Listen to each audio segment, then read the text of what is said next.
কিছু শব্দের সঙ্গে সবসময় আমরা সিঙ্গুলার ভার্ব ব্যবহার করে থাকি। ফর এক্সাম্পল, এনি দিয়ে যে সকল শব্দগুলো তৈরি হয় সেই শব্দগুলো যদি সাবজেক্ট আকারে আবির্ভূত হয় তাহলে আমরা তার সঙ্গে সিঙ্গুলার ভার্ব ব্যবহার করব। For example, anybody, anyone, anything.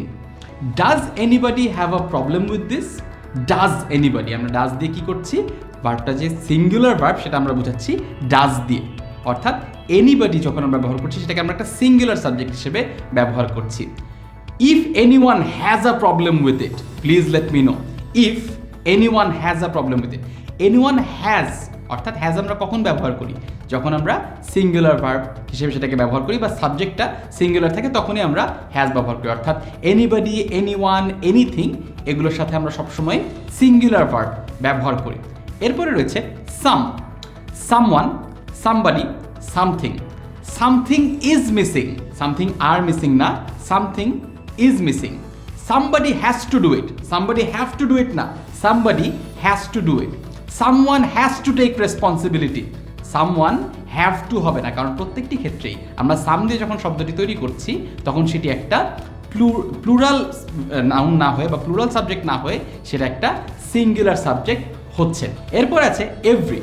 Every দিয়ে যে শব্দগুলো তৈরি হবে সেগুলো সিঙ্গুলার সাবজেক্ট এবং অবশ্যই সিঙ্গুলার ভার্বই গ্রহণ করবে। For example, everybody, everyone, everything. আমরা যদি উদাহরণ দিই তাহলে ব্যাপারটা এরকম দাঁড়াবে যে এভরিওয়ান ইজ প্রেজেন্ট, হ্যাঁ, everybody knows this, everyone is present, are present না, everybody knows this, everybody know this না। অর্থাৎ এভরিওয়ান, এভরিবডি, এভরিথিং এগুলোকে আমরা সবসময় সিঙ্গুলার সাবজেক্ট হিসেবে গ্রহণ করছি এবং সেগুলোর ক্ষেত্রে আমরা সিঙ্গুলার ভার্বই ব্যবহার করছি। Lastly no. মনে রাখতে হবে আমরা নো আলাদা যে শব্দ রয়েছে নো সেটার কথা বলছি না, কিন্তু নো দিয়ে যে নতুন শব্দগুলো তৈরি হচ্ছে, ফর এক্সাম্পল নোবডি, নাথিং এবং নো ওয়ান।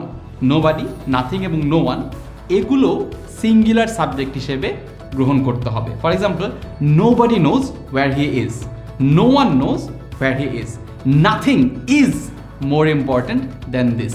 এই প্রত্যেকটি বাক্যেই আমরা নোবডি, নাথিং, নো ওয়ান এগুলোকে সিঙ্গুলার সাবজেক্ট হিসেবে চিন্তা করেছি, ব্যবহার করেছি এবং তার সঙ্গে যে ভার্ব ব্যবহার করেছি সেই ভার্বটাকে আমরা সিঙ্গুলার হিসেবে ব্যবহার করেছি।